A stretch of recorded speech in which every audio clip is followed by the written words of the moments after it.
వినోద్ గారు, ఇప్పుడు చైనా విషయంలో చూస్తే అంటే ఖమైనీ అతని తర్వాత వాళ్ళు ఈ సార్వభౌమాధికారాన్ని మీరిట్లా చేయకూడదు అనేది అమెరికాకి వీళ్ళు చెప్పారు. అది వార్నింగ్ రూపంలో కాదు, ఒక మాట ఇరాన్‌కి మద్దతుగా చైనా ప్రకటించింది. అయితే ఇప్పుడు లేటెస్ట్‌గా చూస్తే సీరియస్‌గా వార్నింగ్ కూడా ఇస్తున్నట్టు మనకు కనిపిస్తుంది చైనా అమెరికాకి ఇరాన్ విషయంలో. అయితే ఇరాన్ దానికి ప్రతిగా ఈ హర్మోజ్ జలసంధి దగ్గర చైనా నౌకలకి రాకపోకలకి అనుమతిస్తోంది ఇరాన్. అంటే వాళ్ళకి ఫేవర్‌గా చేస్తోంది. అప్పుడు దీన్ని ఎట్లా అర్థం చేసుకోవాలి మనం? ఇప్పుడు మనం అదే ఇప్పుడు ఈ వార్ ఎఫెక్ట్ వరల్డ్ అంటే ఎకానమీ మీద. స్టార్టింగ్‌లో కొద్దిగా తక్కువగా ఉన్న చైనా ఇరాన్‌కి ఫేవర్‌గా సరిగ్గా పూర్తిగా సహాయం అందించిన చైనా ఇప్పుడు అమెరికాకి వార్నింగ్ ఇయ్యడం. పూర్తిగా రంగంలోకి దిగిందనుకోవచ్చా? ఇరాన్‌కి లేదు. అనుకూలంగా? ఇప్పుడు అదే అంటున్నాం కదా! మనం అమెరికాకు ఎగనెస్ట్‌గా ఇరాన్‌కు సపోర్ట్‌గా వార్‌లోకి ఎంటర్ అవ్వబోతుంది ఇమ్మీడియేట్‌గా అనేదైతే సంకేతాలు కాదు. హ్మ్. ఎందుకంటే మొదట అంటే వాయిస్ పెంచింది కదా! అంటే గతంలో అదే కన్నా. స్లోగా ఇప్పుడు అదే హ్మ్. వాళ్ళు చైనీస్ అంతా వాళ్ళ కాలిక్యులేటెడ్ స్టెప్స్ ఏస్తుంటారు వాళ్ళు. హ్మ్. అందుకనే అప్పుడు ఇవి మన సుప్రీం లీడర్‌ను చంపినప్పుడు ఇమ్మీడియేట్‌గా కన్సర్న్ చేసి సింపతి ఎక్స్‌ప్రెస్ చేసి ఇది జరగకూడదు, అలా చేయకూడదు. ఇది ఇంటర్నేషనల్ ఆర్డర్‌కు, లాకు ఎగనెస్ట్ అమెరికా, ఇజ్రాయెల్ ప్రవర్తిస్తుంది. అలా చేయకూడదు. హ్మ్. ఈస్ కండెమ్నబుల్ అది ఇదని వాళ్ళు ఏదైతే ఇచ్చారో అంతేగాని గట్టిగా ఏం చెప్పలే అంత అప్పుడు. గట్టిగా లేదు. అంటే వాళ్ళ హ్మ్. ఉద్దేశ ప్రకారం ఏంటంటే, ఈ ట్రంప్ ఏదో 4, 5 నెలలు అంటూ 4, 5 రోజులలో ఇది ఎలాగో మళ్ళీ ఆగిపోతది. దాని తర్వాత పరిస్థితులు ఎలా ఉంటే అప్పుడు మనం ఏ స్టెప్ తీసుకుందాం అన్న ఆలోచనలో వాళ్ళు వస్తున్నారు హ్మ్. స్లోగా. కానీ ఇప్పుడు చూస్తే ఏమవుతుందంటే, ఈ ఫ్రస్ట్రేషన్‌కి పోతున్నారు ఇప్పుడు ట్రంప్. హ్మ్. అండ్ దెన్ ఇగ నెతన్యాహు కూడా అలానే పోతున్నారు. ఇప్పుడు ఆల్మోస్ట్ ఎస్కలేట్ అయిపోయి ఇప్పుడు లెబనాన్ మీద ఇజ్రాయెల్ నాట్ ఓన్లీ మిస్సైల్స్ పంపించడమే, ఏయటమే కాకుండా ఫుట్ సోల్జర్స్‌ని కూడా ఆ బార్డర్ ఏరియాలో మొత్తం క్రాస్ అయిపోయారు. హ్మ్. అనంటే ఆల్మోస్ట్ ఇక డైరెక్ట్ కన్ఫ్రంటేషన్ అయిపోయింది. హ్మ్. అంటే కొంతకాలం వీళ్ళంతా ఏమనుకున్నదంటే only air air or air force ద్వారానే మనం వీళ్ళనంతా నీల్ డౌన్ చేద్దాం అనుకున్నారు గానీ అది హ్మ్. కాలేదు. అందుకని ఫుట్ సోల్జర్స్‌ని దింపాల్సొచ్చింది. అంటే వార్ ఎస్కలేట్ అవుతుంది. అలానే ఇప్పుడు ట్రంప్ కూడా అన్నాడు గదా! మన సోల్జర్స్‌ని కూడా దింపాల్సొస్తది. కానీ సోల్జర్స్ గనుక దింపినట్టయితే అక్కడ వాళ్ళంతా ఏది మన బూత్ ట్రాప్‌లో ఉంటది చూసావా? హ్మ్. ఇరానియన్స్ అయన్నీ ప్లాన్ గూడా జేసుకున్నారు. వీళ్ళు అక్కడ గనక దిగినట్టయితే చచ్చిపోతారు. అటువంటియన్నీ ఏర్పాట్లు చేశారు గాబట్టి వాళ్ళకి భయం. హ్మ్. సో, అందుకని ఈజియెస్ట్ ఇక్కడ లెబనాన్‌లో ఇజ్రాయెల్ వచ్చేసింది. అంటే ఇది కొద్దిగా భయపెట్టనీకంటది. అదొకటి ఉంటది గానీ, ఇప్పుడు ఏదైతే మనం అనుకుంటున్నాం గదా! ఈ వార్ ఎస్కలేట్ అవుతుంది కాబట్టి, ప్రొలాంగ్ అయ్యే పరిస్థితులున్నది. దాని కాన్సిక్వెన్సెస్ వరల్డ్ ఎకానమీ మీద, అదర్ కంట్రీస్ మీద పడుతున్నది. హ్మ్. అందువల్లనే ఇప్పుడు ఒక ఫారెన్ మినిస్ట్రీ స్పోక్స్ పర్సన్ కంటే ఇప్పుడు ఫారెన్ మినిస్టరే ఆ స్టేట్మెంట్ ఇచ్చి ఒక హెచ్చరిక ఇచ్చినట్టు చేసిండ్రు. ఎందుకు అనంటే స్ట్రెయిట్ ఆఫ్ హార్ముజ్‌ని ఎప్పుడైతే వీళ్ళు బ్లాక్ జేశారో ఇరానియన్స్, హ్మ్. రివల్యూషనరీ గార్డ్ ఎప్పుడైతే బ్లాక్ జేశారో మాక్సిమం ఎఫెక్ట్ అయ్యేది చైనా. హ్మ్. ఎందుకంటే ఇరాన్ ప్రొడక్షన్‌లో 70-80% వాళ్ళ ఆయిల్ ప్రొడ్యూస్ చైనాకే పోతుంది. హ్మ్. వెనిజువలాను కట్ చేశారు. చైనా బోలెడంత ఆయిల్ తీసుకునేది. అక్కడ కట్ చేశారు. ఇది అమెరికన్స్. ఈ ఇరాన్ నుంచి కట్ చేసినట్టయితే వాళ్ళకి చాలా ప్రాబ్లమ్ అయితది. అందరికి మన మీద కూడా బోలెడంత పడతది. అదర్ ఏషియన్ కంట్రీస్‌కి ఈవెన్ ఇంక్లూడింగ్ యూరోపియన్ కంట్రీస్ కూడా డాక్టర్ పడతది. వినోద్ గారు, ఇప్పుడు పర్షియన్ గల్ఫ్‌లో దాదాపు 38 ఇండియన్ నౌకలు, భారత నౌకలు 38 దాకా ఉన్నాయి. 1100 మంది అక్కడ నావికులు కూడా ఉన్నారు. వాళ్ళ విషయంలో పూర్తి జాగ్రత్త తీసుకుంటామని మన దేశం చెబుతోంది. దీన్ని ఎట్లా మన డిప్లొమసీ ఇప్పుడు చైనా విషయంలో చైనా చక్కగా చేసుకుంది, డిప్లొమసీ చేసుకుంది. వాళ్ళకి హర్ముజ్ జలసంధి దగ్గర అనుమతి ఇచ్చింది ఇరాన్. మన డిప్లొమసీలో మనం ఫెయిల్ అయ్యామనుకోవాలా? లేకపోతే మన స్ట్రాటజిక్‌గా మనం కరెక్టేనా? మీరు మంచి క్వెషన్ రైజ్ చేశారు. ఎందుకంటే మనం ఇంత క్లోజ్‌గున్నాము ఇరాన్‌కు, ఇంత క్లోజ్‌గున్నాము ఇది ఇజ్రాయెల్‌కు అని ఎప్పటినుంచో చెప్పుకుంటున్నాము అని ఒకవేళ పోస్ట్ వార్ స్టాప్ అయిన తర్వాత పోస్ట్ వార్ నెగోషియేషన్స్‌లో మనం ఇంపార్టెంట్ రోల్ ప్లే చేయబోతున్నాం. మనము మాటకింత వెయిట్ ఉంటది ఏదైతే ఉన్నాయో అన్నీ ఉట్టి ఊహలయిపోయినాయి. ఎందుకనంటే హ్మ్. ఇప్పుడు నార్మల్‌గా మనం క్లోజ్‌గా ఉన్నప్పుడు బయలేటరల్‌గా ఇప్పుడు మన ప్రైమ్ మినిస్టర్ యూఏఈ ప్రెసిడెంట్ తోటి, తర్వాత బహ్రెయిన్ చీఫ్ తోటి, తర్వాత మిగతా అదర్ జీసీసీ కంట్రీస్ వాళ్ళతోని మాట్లాడి ఈ సపోర్ట్ ఎక్స్టెండ్ చేసినట్టు మనం చూస్తున్నాం. కానీ ఇరాన్‌లో అమెరికన్, ఇజ్రాయెల్ అటాక్ చేసి supreme leader plus 45 all senior leaders అంతా హతమార్చినప్పుడు కనీసం మనం ఏం అనలేకపోయాం. అంటే మౌనం, సైలెన్స్ పెట్టాం. దానివల్ల ఏమవుతదనంటే కొంతవరకు ఇరాన్‌కు గూడా ఒకప్పుడు మనం మాక్సిమం ఇంపోర్ట్ చేసుకునే ఆయిల్ ఇరాన్ నుంచి. సరే రిస్ట్రిక్షన్స్ అమెరికా పెట్టింది కాబట్టి అది అయిపోయింది. అంటే వాళ్ళు డిక్టేట్ చేయటం వల్ల మనం దెబ్బతింటున్నాం. హ్మ్. ఇరానే డైరెక్ట్‌గా తింటుంది. ఇండైరెక్ట్‌గా అంతా మనం తింటున్నాం. అది దాన్ని దృష్టిలో పెట్టుకొని మన డిప్లొమసీ కొంతవరకు ఫెయిల్ కావటం వల్లనే స్ట్రెయిట్ ఆఫ్ హార్మూజ్ క్లోజ్ చేస్తున్నా గానీ ఈ ఇరాను, చైనా షిప్స్‌కు ఆయిల్ ఇంపోర్ట్‌కు, ప్యాసేజ్‌కి ఏమాత్రం డిస్టర్బెన్స్ కాకుండా వాళ్ళు అసిస్ట్ చేస్తామన్నారు. హ్మ్. అదే అమెరికా ఏమన్నదంటే స్ట్రెయిట్ ఆఫ్ హార్మూజ్ క్లోజ్ చేస్తే మేము ఊరుకోం. అమెరికన్ నేవల్ ఫోర్సెస్ అక్కడ అండగా ఉండి ప్యాసేజ్ ఓపెన్ పెడతామన్నారు. ఎక్కడ పెట్టారు? అవును. లేదు. అంటే దానివల్ల మనకు చాలా ప్రాబ్లమ్ వస్తుంది కదా! మన దగ్గర ఉన్న ఆయిల్ రిజర్వ్స్ కొంతవరకు ఉండొచ్చు. బట్ మనం oil importing 85% of our energy oil need we hmm. Import. హ్మ్. దిగుమతులు చేసుకొని మనం నడిపించుకోవాల్సొస్తది. అటువంటప్పుడు మనం మాక్సిమం ఎఫెక్ట్ అవుతాం. అందువల్ల ఏమైందనంటే సమ్‌హౌ అయితే వీళ్ళు ప్రభుత్వం చెబుతుంది 75 రోజుల దాకా మనకి ఏ ఇబ్బంది ఉండదు. మనకి ఆల్రెడీ ఫుల్లు వైజాగ్‌లో కావచ్చు, లేకపోతే కర్ణాటకలో కావచ్చు, చాలా పెద్ద ఎత్తున మనకి రిజర్వ్స్ ఉన్నాయి అనేది చెబుతున్నారు గదా! సరే ఇప్పుడు మనం చూద్దాం ఇంత రిజర్వ్‌లున్నాయి, అంత రిజర్వ్‌లున్నాయి ప్రభుత్వం ప్రకటించినా గానీ, హ్మ్. ఇంకా కొన్ని ఒక వారం రోజుల్లో చూడండి మళ్ళీ ఆయిల్ ప్రైసులు పెరిగిపోతాయి. హ్మ్. అక్కడ పెరిగినాయి కాబట్టి ఇక్కడ పెరుగుతారు. కానీ అదే పద్ధతిలో మనం ఆలోచిస్తే హ్మ్. $50 బ్యారెల్ ఆయిల్ ఉన్నప్పుడు పెంచిన అంటే మన ధరలు పెరిగి ఉన్నప్పుడు 110, $109 ఏదైతే ఉన్నదో హ్మ్. అంటే ఒక $110 యూపీఏ టైంలో ఉన్నప్పుడు కూడా 64, ₹65 లీటర్ ఉండేది. హ్మ్. ఈ ప్రభుత్వం వచ్చిన తర్వాత ఈవెన్ 50 తగ్గితే రేట్ తగ్గాలి. తగ్గట్లేదంటున్నారు. తగ్గట్లేదు పెరిగింది. హ్మ్. సెస్సులు పెట్టి నూరుకు ఇప్పుడు మళ్ళీ ఏమంటారంటే మళ్ళా వారి వల్ల ఆయిల్ ప్రైస్ పెరిగింది కానీ మళ్ళీ పెంచుతారు కానీ సెస్‌లు మా సంబంధం లేదు. ఈ రాష్ట్ర ప్రభుత్వాలు వేసుకుంటాయని మళ్ళీ చెబుతున్నారు. లేదు రాష్ట్ర ప్రభుత్వంకు సెస్ కాదు. హ్మ్. కేంద్ర ప్రభుత్వమే. హ్మ్. రాష్ట్ర ప్రభుత్వం అపోజ్ చేస్తుంది. హ్మ్. ఎందుకంటే ఇప్పుడు వ్యాట్ కొంత ఏదైతే ఉందో టాక్స్‌లు రాష్ట్ర ప్రభుత్వం దగ్గర గూడా ఉంటది. వాళ్ళు తగ్గించుకుంటే రేట్ తగ్గుతుంది కదా! అంటుంటారు అది గదా! కదా! అదే అందుకని ఆ సెస్ అనేది అందుకని అంటున్నాను. హ్మ్. ఆ GST different. Hmm. Cess is different. Right. ఆ! సెస్ అనేది సెంట్రల్ గవర్నమెంటే ఇంపోజ్ చేస్తది. 100% వాళ్ళే తీసుకుంటారు. హ్మ్. జీఎస్టీలో భాగం ఇయ్యాల్సొస్తది. కరెక్ట్. అవును. అందుకని స్టేట్ జీఎస్టీ, సెంట్రల్ జీఎస్టీ. అందుకని వాళ్ళు చాలుగా సెస్సులని పెట్టి లక్షల కోట్లు హ్మ్. అర్జిస్తున్నారు గానీ, హ్మ్. మన ప్రజలకు మాత్రం ఏం రిలీఫ్ రాలేదు. ఇప్పుడు హ్మ్. ఈ కొద్దిగా ఈ స్ట్రెయిట్ ఆఫ్ హార్ముజ్ క్లోజర్ వల్ల ఆయిల్ మన నౌకలు ఏదైతే అంటున్నారో ఆల్మోస్ట్ 700 వరకు హ్మ్. నౌకలన్నీ ఆ ఏరియాలంతా స్టాండ్ స్టిల్ అయిపోయినాయి. హ్మ్. సో, దాని ఎఫెక్టు ఆయిల్ మీద చాలా పడతది. ఈ హ్మ్. ఆయిల్ మీద ఎక్కువ పడటం వల్ల ఎవరు లాభపడతారు? హ్మ్. అమెరికా లాభపడతది. హ్మ్. ఒకప్పుడు అమెరికా లార్జెస్ట్ ఇంపోర్టర్ ఉండేది. హ్మ్. ఒక 20 సంవత్సరాల కింద మనం చూసుకున్నట్టయితే. ఇప్పుడు ఎక్స్‌పోర్టర్. హ్మ్. అందుకని కదా మన మీద ప్రెషర్ పెట్టేది. మా దగ్గర నుంచి కొనండి ఆయిలు. హ్మ్. మా దగ్గర నుంచే కొనండి ఎల్ఎన్‌జీ. అంటే డబుల్ ద రేట్ పెట్టి మనం అక్కడ కొనుక్కోవాలి. ఇక్కడేమో రిస్ట్రిక్షన్స్, శాంక్షన్స్ వీళ్ళ మీద పెట్టేసి మనకేమో అయన్నీ చేయాలి. ఇప్పుడు అదే చైనా హాయిగా ఇంపోర్ట్ చేసుకుంటారు. రష్యా నుంచి చేసుకుంటుంది. ఇరాన్ నుంచి కూడా చేస్తుంది. హ్మ్. చైనాని ఏం చేయలేకపోతున్నాడు. అంటే ఇటువంటి పరిస్థితుల్లో మనకు ఆఫ్‌కోర్స్ చైనా అంత స్ట్రాంగ్ మనం లేం కాబట్టి అది వేరే సంగతి. బట్ అయినా డిప్లొమాటిక్‌గా మనం మంచి రిలేషన్ తోటి రెండిటితోని కంటిన్యూ చేసి గనుక ఉండుంటే మనకు గూడా అదే ఎగ్జామ్షన్ వచ్చు గదా! హ్మ్. చైనాకి ఇచ్చినట్టు. ఇప్పుడు రాలేదు. సో, అదంటే there is a failure. Okay. ఈ నార్త్ కొరియా ఎట్లా ఉంటుందండి? నార్త్ కొరియా స్టాండ్ ఏ విధంగా ఉంటుంది? వాళ్ళు రంగంలోకి దిగే అవకాశం ఉందా? కొద్దిగా ఆగుతారా వాళ్ళు? అంటే ఇప్పుడు నార్త్ కొరియా అనేది అది ఎందుకంటే ఆఫ్‌కోర్స్ ఇరాన్‌కి బాగా మద్దతు ఉన్నది. కదా! మద్దతుంది గానీ, ఇప్పుడు వాళ్ళు గూడా ఇప్పుడు చైనీస్ ఎందుకంటే ఇరాన్‌కి మద్దతు ఉన్నవి చాలా కొన్ని దేశాలు. అందులో నార్త్ కొరియా చాలా డేంజర్ గదా! అవును. నార్త్ కొరియా ప్రామినెంట్‌గా అప్పుడు ఇరాన్ లీడర్‌షిప్ తోటి మంచి నెగోషియేషన్ పెట్టి వి సపోర్ట్ యూ అది ఇది అని చెప్తున్నారు గానీ, నార్త్ హ్మ్. కొరియా నాలుగు ఏం చేస్తదంటే డైరెక్ట్‌గా వచ్చి చేయటం కన్నా చైనీస్ లీడ్ హ్మ్. They follow. హ్మ్. సో, ఇప్పుడు నార్త్ కొరియా గూడా ఓపెన్‌గా సపోర్ట్‌కు అంటే స్టేట్మెంట్లు ఇచ్చినా ఇవ్వచ్చు. హ్మ్. కాకపోతే డైరెక్ట్‌గా వాళ్ళు ఇస్తే వాళ్ళ వెయిటేజ్ అంత ఎక్కువ ఉండదు. వాళ్ళకు హ్మ్. తెలుసు. చైనా ఇచ్చిందనుకో దానికి వెయిటేజ్ వేరుంటది. చైనాతో అవును. పాటు సపోర్ట్‌కొచ్చిందనుకో ఇంకా హ్మ్. వేరుగా ఉంటది. అందుకని వాళ్ళు గూడా వెయిట్ అండ్ వాచ్ పద్ధతిలోనే ఉన్నారు. బట్ దే హ్మ్. విల్ ఫాలో చైనా హ్మ్. సపోర్ట్. ఒకవేళ ఎస్కలేట్ అయ్యి ప్రొలాంగ్ అయితే చైనా సపోర్ట్‌కొస్తుంది. తర్వాత నార్త్ కొరియా వస్తుంది. కాకపోతే రష్యా ఏంటంటే ఆల్రెడీ దాంట్లో ఎంటాంగిల్ అయ్యి ఉన్నది. ఇన్వాల్వ్ అయింది కాబట్టి ఇది యుక్రెయిన్ తోటి. సో, ఉ అనుకున్నంత హెల్ప్ చేయలేకపోవచ్చు. డాక్టర్ వినోద్ గారు ఇప్పుడు గల్ఫ్‌లో చాలా దేశాలు ఈ యుద్ధం వల్ల రీజనల్ వార్ వల్ల చాలా ఇబ్బంది పడుతున్నాయి. వాళ్ళ బిజినెస్ కూడా దెబ్బతింటున్నాయి. అంటే దుబాయ్ కావచ్చు, ఖతార్ కావచ్చు, సౌదీ కావచ్చు, బహ్రెయిన్ కావచ్చు, ఇవన్నీ కూడా మనం చూస్తున్నాం. అంటే ఇవి అమెరికా మీద ఒత్తిడి ఏమైనా తీసుకొచ్చే అవకాశం కనిపిస్తుందా? ఎందుకంటే కొంతమంది ఆల్రెడీ స్టాండ్ కూడా మారుతోంది. మీరు ఇక్కడి నుంచి ఏం చేయకండి, యుద్ధాలు లాంటివి ఇక్కడి నుంచి మొదలెట్టకండి అనేది కొన్ని దేశాలు కూడా చెబుతున్నాయి కదా!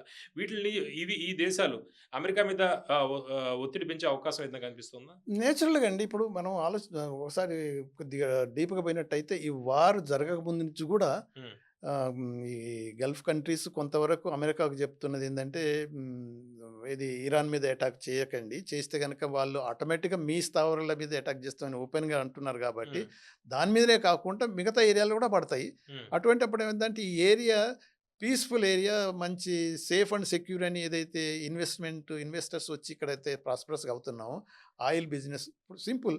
ఖతార్లో ఇప్పుడు మొత్తం గ్యాస్ ప్రొడక్షన్ అంతా స్టాప్ అయిపోయింది. హ్మ్. మళ్ళీ ఒకసారి స్టాప్ అయిపోయి మళ్ళీ స్టార్ట్ చేయని కనీసం 10-15 రోజులు పడుతుందని అంటున్నారు వాళ్ళు. హ్మ్. అంటే డిస్రప్ట్ అయిపోయినట్టే కదా.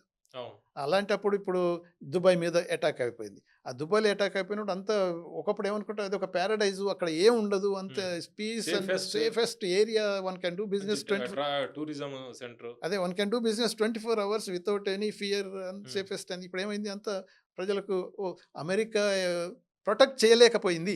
అమెరికానే ప్రొటెక్ట్ అంతే కదా, చేయలేకపోయింది. అమెరికా హ్మ్. ప్రామిస్ చేసింది కదా, హ్మ్. మీకేం భయం లేదు, మేమున్నాం, మా అభయస్థం కింద మీరు అన్ని చేసుకోవచ్చు, మేము చూసుకుంటాం అనే పద్ధతులు వస్తే హ్మ్. ఇవేం చూడలేకపోతే అమెరికా గ్యారంటీ కాదనేది అర్థమైపోయింది వాళ్ళకి. అర్థమైపోయింది. సో హ్మ్. దాంతోని డిపెండెంట్ ఆన్ అమెరికా ఇంకా ముందు కొద్దిగా ఆలోచిస్తారు వీళ్ళు. హ్మ్. సో అందువల్ల ఏమవుతుందంటే గల్ఫ్ కంట్రీస్‌లకున్న ఏదైతే పేరు, ఆ బిజినెస్ అవి ఇవన్నీ దెబ్బతింటాయి. అందుకని ఆ ప్రెషర్ మొదటి నుంచి పెడుతున్నారు. హ్మ్. దానివల్ల కొంతవరకు అదే సేమ్ మన జూన్‌లో గనక లిమిటెడ్ ఫ్యూ డేస్‌లో అటాక్ చేసి వెళ్ళిపోయే పద్ధతిలో చేద్దామని ట్రంప్ ఏదో ప్లాన్ చేసిండు గానీ, అది కొద్దిగా ఇప్పుడు ఏమైతుందంటే అది బ్యాక్ ఫైర్ అయ్యే పద్ధతులు ఉంది కాబట్టి ఇప్పుడు రియలైజ్ అవుతున్నారు వీళ్ళు. గల్ఫ్ మీరన్నారుగా ఖతర్ చాలా ప్రెషర్ పెడుతుంది. హ్మ్. అలానే ఇప్పుడు యూఏఈ వాళ్ళు కూడా ప్రెషర్ పెడుతున్నారు. బట్ ఈ ప్రెషర్‌ల వల్ల కొంతవరకు ఏమవుద్దంటే ఈ ట్రంప్ ఆయనది ఏమంటారు, ఈజ్ ఎ మ్యాడ్ మ్యాన్. హ్మ్. సో ఇయన్నీ కొంతవరకు పట్టించుకునేది కాకుండా ఇంకా ఇప్పుడు ఏదో కాలు గాలిన కోతి పిచ్చోడి లెక్క చేతిలో రాయి రాయిలాగా. లెక్క అలానే హ్మ్. ఉంటది కాబట్టి అక్కడ ఆఫ్‌కోర్స్ అంటే డొమెస్టిక్ గల్ఫ్‌లో కొన్ని దేశాలకి సొంతంగా మిలిటరీ కూడా లేదు. వాళ్ళు డైరెక్ట్ అమెరికా మీదే ఆధారపడతారనేది కూడా ఉంది కదా! అదే కదా, హ్మ్. 100% మేము ఇప్పుడు గల్ఫ్ వాళ్ళు ఆలోచించింది ఎందుకనంటే America is super power, only super power, హ్మ్. మైటియెస్ట్ కంట్రీ వెన్ దే వాళ్ళు గనక మనం ప్రొటెక్షన్ సెక్యూరిటీ విషయంలో వాళ్ళకి ఔట్ సోర్సింగ్ ఇచ్చినట్టే. ఇప్పటిదాకా ఎగ్జాక్ట్‌లీ చేశారంట. ఔట్ సోర్సింగ్ ఉన్నది కాబట్టి హ్మ్. 100% సేఫ్ అనుకున్నారు. హ్మ్. కానీ ఇప్పుడు ఇరాన్ అది రాంగ్ అని ప్రూవ్ చేస్తున్నది. హ్మ్. సో దానివల్ల ఏమవుతుందనంటే హ్మ్. ఇప్పుడు వాళ్ళు డిపెండెన్స్ ఆన్ అమెరికా తగ్గించుకుంటారు. హ్మ్. సో దానివల్ల అమెరికన్ క్రెడిబిలిటీ గల్ఫ్‌లో హ్మ్. ఇన్‌ఫ్లూయెన్స్ హ్మ్. ఉండదు. హ్మ్. సో లాంగ్ రన్‌లో అమెరికాకి నష్టం అయిపోతది. ఈ హ్మ్. పెట్రో డాలర్ అనేది ఇప్పుడు అంటే మరి ట్రంప్ సైక్‌లో ఒకప్పుడు ఇంపోర్టింగ్ కంట్రీ కాబట్టి చాలా ఇంపార్టెంట్ మనకు గల్ఫ్ ఏరియా అనుకోని అప్పుడు అమెరికా ఆలోచించేది. హ్మ్. ఇప్పుడు ఏమవుతుందంటే ఇప్పుడు గల్ఫ్ కంట్రీస్‌లో ఫర్ ఎగ్జాంపుల్ ఇదే రిస్ట్రిక్షన్స్‌కి లేకుండా ఇరాన్ గనక మాక్సిమం ఆయిల్ ప్రొడ్యూస్ చేయగలిగితే హ్మ్. అది కాంపిటీటర్ అవుతది ఇప్పుడు హ్మ్. యూఎస్‌కు. హ్మ్. ఎందుకంటే వాళ్ళు కూడా ఎక్స్‌పోర్ట్‌కి తయారైండ్రు కదా. హ్మ్. ఇప్పుడు డ్రిల్ బేబీ డ్రిల్ అని మొత్తం ఆయిల్ ఎక్స్‌ప్లోర్ చేయమని అంటున్నాడు కాబట్టి, అవును. తర్వాత వెనిజువేలాని కూడా ఆక్యుపై చేసిండు కాబట్టి, హ్మ్. వాళ్ళే మాక్సిమం ఎక్స్‌పోర్ట్ చేయాలి వరల్డ్‌లో. సో హ్మ్. వీళ్ళు కాంపిటీటర్ అవుతారు. అందువని ఆ యాంగిల్‌లో కూడా చూస్తే ఇక్కడ ఇన్‌స్టెబిలిటీ ఉండటం కొంతవరకు అమెరికాకు మేలేమో అనే పద్ధతిలో పోయినట్టు కూడా ఊహాగానాలొస్తున్నాయి. అంటే ఇప్పటిదాకా మనం రీజనల్ వార్ లాగానే మనం చూసాము. అవును. ఇది ఈ గ్లోబల్‌గా మారే అవకాశం ఏదైనా కనిపిస్తుందా? వరల్డ్ వార్ 3 అనేది కూడా కొంత స్పెక్యులేషన్ వస్తుంది. ఏమంటారు మీరు? అంటే ఇప్పుడు మీరన్నది కొంతవరకు కరెక్టే. అయితే ప్రజలు ఏమైతుందంటే వార్ ఎస్కలేట్ అయ్యి, స్ప్రెడ్ అయ్యి వేరియస్ ఏరియాస్‌లకు ఇప్పుడు ఫర్ ఎగ్జాంపుల్ సింపుల్ ఇప్పుడు మనం శ్రీలంక వాటర్స్‌కు దూరంగానే అంటే మన ఇండియా నేవల్ ఎక్సర్‌సైజ్‌కు వచ్చిన ఆహ్, ఇరాన్ ఇరాన్ నేవీ నౌకల్ని. యుద్ధ నౌకను వీళ్ళు డిస్ట్రాయ్ చేసిండ్రు. ఆ సబ్ 140 మంది గల్లంతైపోయారు. 32 30 మందిని మందిని శ్రీలంక వాళ్ళు సేవ్ చేయగలిగారు. రెస్క్యూ చేశారు. రెస్క్యూ చేశారు. హ్మ్. అంటే ఇప్పుడు స్ప్రెడ్ అక్కడి దాకా అయిపోయినట్టే కదా. హ్మ్. తర్వాత ఇక్కడ లెబనాన్ ఆల్రెడీ వార్‌లో ఫుట్ సోల్జర్స్ దిగిని ఇజ్రాయెల్ దింపేసింది. అది నడుస్తుంది కదా. హ్మ్. తర్వాత గల్ఫ్ ఏరియా అంతా అయిపోయింది. హ్మ్. ఈవెన్ మరి ఆ సైప్రస్ మీద వీళ్ళు క్షిపణులు ఎయటం ఫ్లీట్ అనేది 5 వాళ్ళ హెడ్ క్వార్టర్స్ మీద కూడా దాడి ఆ చేశారు. బహ్రెయిన్‌లో మొత్తం హ్మ్. డిస్ట్రాయ్ అయిపోయిందని హ్మ్. మనకు తెలిసినా గాని అమెరికన్స్ ఏం జరగలేదంటారు. అది వేరే ఫ్లీట్ సంగతి. 5 ఎంత కీలకం సార్ అది? చాలా ముఖ్యమైనదంట కదా! ఇప్పుడు వాళ్ళకు కొన్ని ఒకప్పుడు మనకు మీకు మీకు జ్ఞాపకం ఉంటది. ఏది మన బంగ్లాదేశ్ లిబరేషన్ టైమ్‌లో సెవెంత్ ఫ్లీట్ వచ్చేసింది. అంత ఏదో అయిపోతది. ఇది హ్మ్. చేస్తారు, అది చేస్తారంటే అప్పుడు మనకున్న రష్యాతో ఓడమిక అందుకన్నా ముందే వాళ్ళ ప్రెజెన్స్ ఏర్పడి సెవెంత్ ఫ్లీట్ వచ్చినా ఏం కాకుండా చేసిండ్రు. హ్మ్. ఈ అంట్ ఫిఫ్త్ ఫ్లీట్ గురించి ఒకసారి చెప్పండి. అదంటే ఇప్పుడు ఒక్కొక్క ఫ్లీట్‌లో హ్మ్. అంటే ఏంటది? అంటే కామన్ మ్యాన్‌కి అర్థమయ్యేటట్టు. అంటే ఇప్పుడు ఫ్లీట్ అని అంటే దానికి ఒకటి ఎయిర్ క్రాఫ్ట్ క్యారియర్స్. హ్మ్. అంటే ఇప్పుడు మనం ఎయిర్‌పోర్ట్ లెక్కన పనిచేస్తాయి. ఇప్పుడు గెరాల్ ఫోర్ట్ ఏదైతే ఉందో హ్మ్. అక్కడ తీసుకొచ్చారు ఇవి కదా! సముద్రంలో ఉంటాయి. సముద్రంలో ఉంటాయి. అక్కడే హ్మ్. మొత్తం అది ఎయిర్‌పోర్ట్ అంటే రన్‌వే.